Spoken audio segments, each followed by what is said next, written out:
No, I could individually rant through every single person on this list, right? I really could, because who's tuning into Raw to say Damian Priest, right? At least with Gunther and Liv, well, they've got the belts. Even though the belts don't mean anything, right? Gunther is the World Heavyweight Champion. Well, I'd argue more people's tuning in to see Priest and Gunther, like, so I mean, straight away I'd say you're wrong there. You think more people's tuning in to see Priest than Gunther? Absolute. Look at the why are you acting surprised when all you do is bury Gunther? No, it was a query. It was a question. No, it wasn't an assumption. No, you literally did just say that. I can accept Gunther and Liv because they're champ. It's nothing to do with I can accept with the belt or without the belt. Nobody cares about Gunther. Well, I can accept Raw. I can accept the WWE hyping up tonight's show, right, World Heavyweight Chip, Lia Valkyria. But you said you can't accept Priest, but you can accept Gunther. So that's like in 2003. Here, I can accept Raw hyping up Triple H, but The Rock and Austin, they can't hype those guys up. They don't have the belts. Take Damian Priest and Rock and Austin at the same comparison, and I might fucking forgive you. No. Your best. Anyway, right. Is Lia Valkyria your best? Is that the best for Monday? Is that the best that Monday Night Raw Is this how low was sunk that makes the preview? And this is the WWE official website, I believe. Oh no, wait, it's WrestleSoon.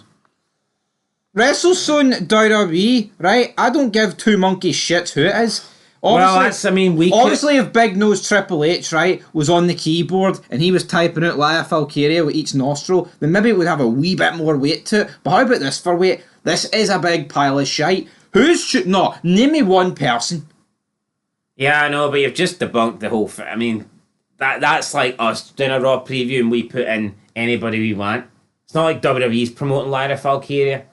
I couldn't find the WWE preview. There's no WWE preview for it. I was about to go in meltdown mode there, but... You can continue. Pretend it was WWE. WWE haven't even bothered their arse with a preview for this show. I tried to find it. Yeah, but you can't bash WWE because of what WrestleZone are previewing. You just can't do that. I can. No, you can't. They've got someone the quality of Lia Valkyria on the show. Yeah, but that's because of that... I can't bash WWE. Look who's got the belt, Gunther. Lowest ratings in company history. Consistently? You've jumped the gun here. Oh, I've jumped the gun. I think you have. Anyway, Bronson Reed to appear on WWE Raw. Not only is it said, it is in bold. It is in big text. He is a big boy, I'll give him that. He's a big flabby mess, man.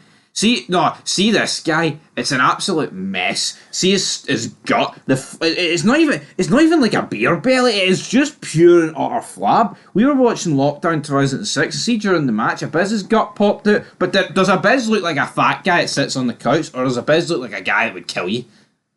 Abiz looks like a guy that would kill you. But after you finish your wee meltdown there, your wee rant, as Donald Trump would call it, fake news. Let's look at the real preview for WWE. How about that? And then we can decide whether it's any good or not. Aye, the real preview for WWE that's on WrestleHeadlines.com. Aye, but they're actually advertising what's happening tonight. Aye, well, so are they. No, they're not. What do you mean? What? So hold on. You're going to put the word of WrestleHeadlines that consistently gives Dynamite like a 9.5 out of 10? What did WrestleZone give them a 10?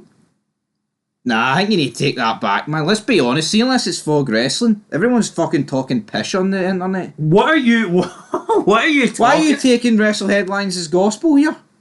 I'm not WrestleHead. They're more like WWE. No, I never said that. I never said that. I say is that WrestleHeadlines are actually they're promoting what is happening on the show tonight. The actual advertised stuff, the scheduled stuff. Right, well, I was trying to give a wee shout out to WrestleZone, but we'll head over to the headlines, wrestling headlines. The guys that give Collision consistently like 8.25 out of 10 a week. What preview are you going to take more serious? The one that says Lia Valkyria is going to appear, or the one that's actually talking about the advertised title match? Oh, the advertised title match, man, it's going to be what consisting of Belair and Belair and Bianca. Doesn't matter who's in it. It does. It's shite. I'm not watching it. What preview are you going to take more serious? None of them, because they're all shite. Alright, the Diddy Tag Women's match with that absolute megastar, Raquel Rodriguez. That's one I'm going to take more. Let's talk about it. I'm so hyped for this Raw. Few days without wrestling. I need it. I need it like heroin. Nobody knew you were gone, mate. Alright, let's just put that out there.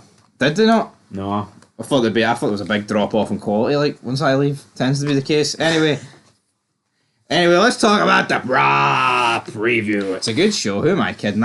See the first 5 minutes. This take it away. Right, tape over it. Bronson Reed will address the WWE Universe. Oh yeah. Okay. 1 a.m. I'll be there, brother. Hey, WWE Universe, what do you want to talk about? WWE Universe, how many Big Macs do you want to eat? No, a dress. He just wants to put dressing on his burger, man. Who's fucking tuning in for this? Come on! Yeah, Bronson Reed will address the WWE. Does anybody care whether Bronson Reed is first of all there or not? And does anybody actually give a shit about what Bronson Reed could possibly have to say? It just, this just doesn't seem like it should be a tagline. Like this... Let's say that you're WWE and you've got 3 bullet points to sell the show. I can't imagine why this would be one of them. And if it is one of them, it's bad. Like, say you want, like, see last week, Fatal 4-Way, #1 contender for the world title. That's a decent match. That's a decent selling point. Bronson Reed to address the universe. Oh, come on. That only works, man, if you're actually already a star. Bronson fucking Reed. Who cares? Even if you're a star, it doesn't work.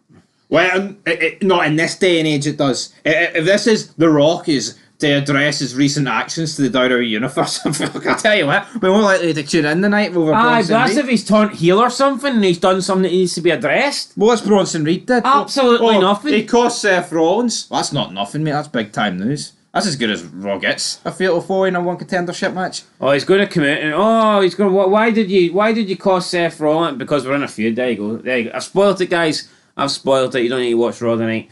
That's why Bronson Reed cost Seth Rollins, because he's jealous that Seth Rollins beat him and he's better and he didn't want Seth to get a shot at the title. There you go. Boom.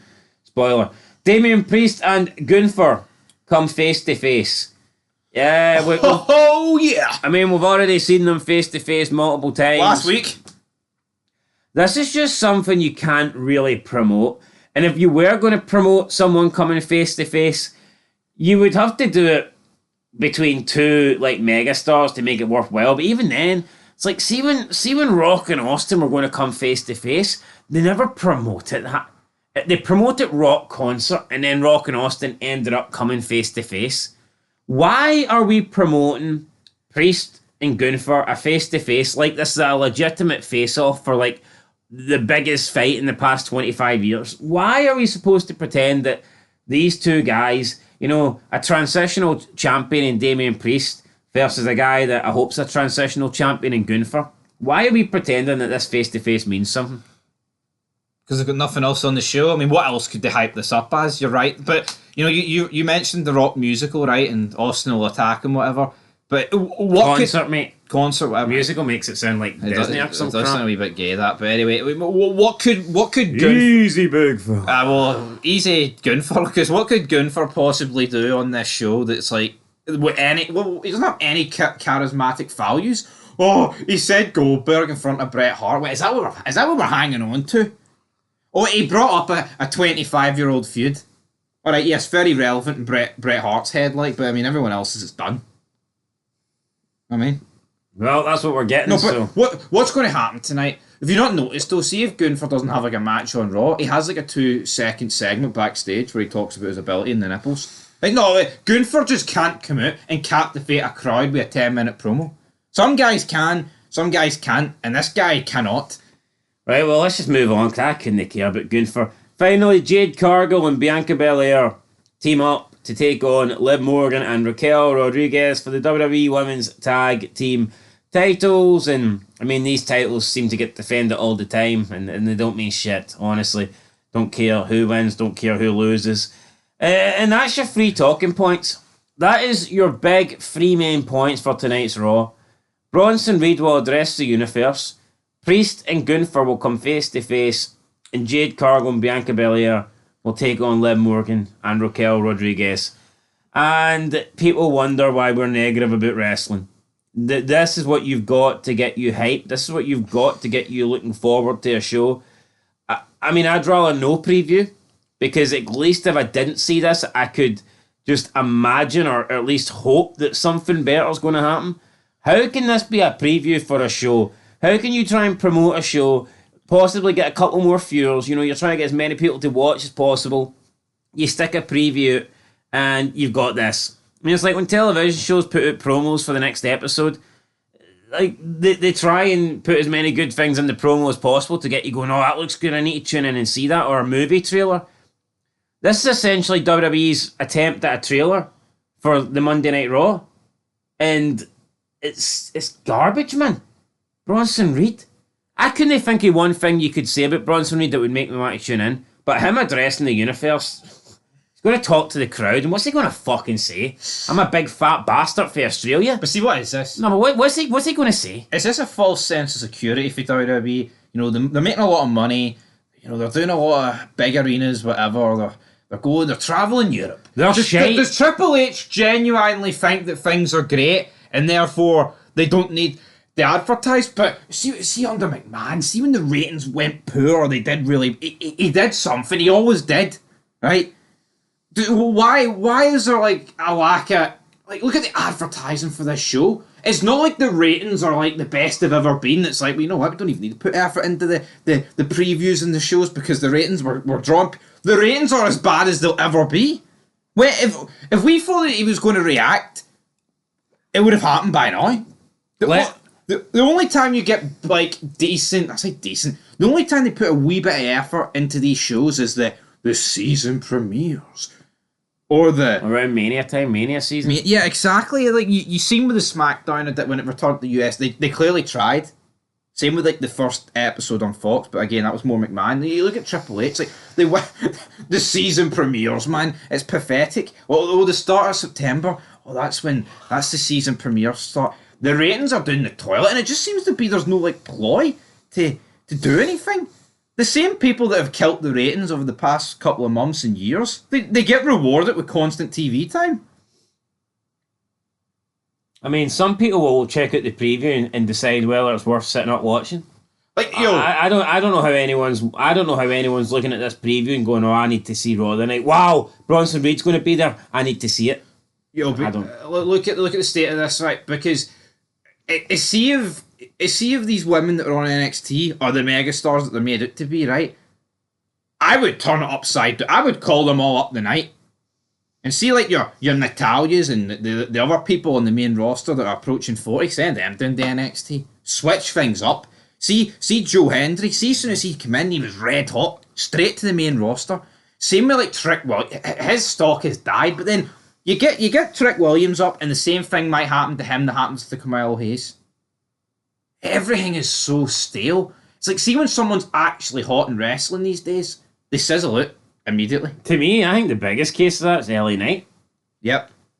LA Knight, for about two years, should have been pushed and should have won the title, and by the time they gave him the mid-card belt, he lost all his momentum. Nobody really cared. If he won the mid-card belt, like, after a couple of months when he get called up, I think it would have been a good stepping stone. See when you win the mid-card belt, like a year after. After you've had multiple attempts to win the world title and lost. Well, that is it, though. Just feels like a downgrade, doesn't it? It's like here, you want to cut out for the big times, or here's the fake belt. I mean, that just doesn't work. No, it doesn't work. Like, see Austin. See if Austin had lost to Shawn Michaels, and then he got another shot against Michaels, and he lost again. And then, in like fucking 98 or whatever, they're like, or 98 later, 97 or what? No, 98. And then they were like, hi, just put Austin, then give him the Intercontinental belt.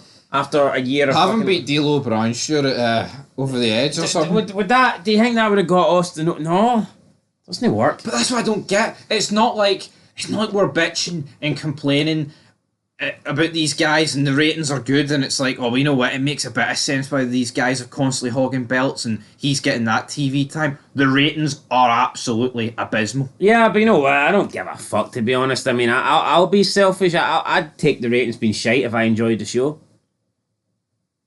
Yeah, but I just see I actually see no reason why WWE is in the current state that it is. Like, why are certain people getting pushed down our throats? Why are constant... You look at TV shows, right? I see if certain characters, right, were bombing episodes, they would get written out. They would change things up. So why is wrestling any different? It's like a football team. If you have or any sport, if you have someone in your team that's shite, they're not going to play every week. No. So why is wrestling different?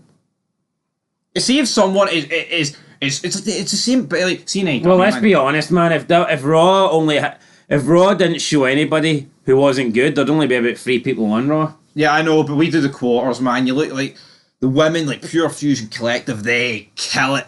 You've got the Final Testament, they kill it. Andrade and Carmelo Hayes, they butcher the ratings, man. SmackDown guys. Like, how much better would the rosters be if they actually released about 80% of them? And see, imagine if the Bloodline took up 90 minutes of the 2 hours on SmackDown, the rating would automatically go up.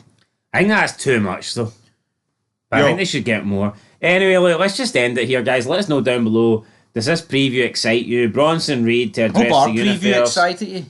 Priest and Gunther face to face in the women's tag team title match. If that floats your boat, then great. But honestly, man, I'm not set up tonight to 3 a.m. just to hear what Bronson Reed's got to say to the WWE Universe. If we're going into Survivor Series, man, it's like, well, where is the? Why can't Raw have a traditional match? Where's Punk? Where's Drew? Where's these guys? Get them back. Look, I know, but what the hell are those two going to do? What, get a feud against each other? Well, I'd rather them be on the show than Bronson Reed. Oh, I agree, but is Punk going to be at Chicago? Chicago? Is he going to be at Survivor Series? Yeah, would you take Team Punk against Team Drew? Winners run, but see this whole winners run Raw for 4 weeks. It did in 2004. Could you imagine some of these guys running Raw for the full 2 hours? No. Imagine Gunther running Raw for 2 hours, man. Anyway, that's it for the preview. I mean, it's exactly what it says on the tin. Shite. So that's where we'll leave it. Till then, peace.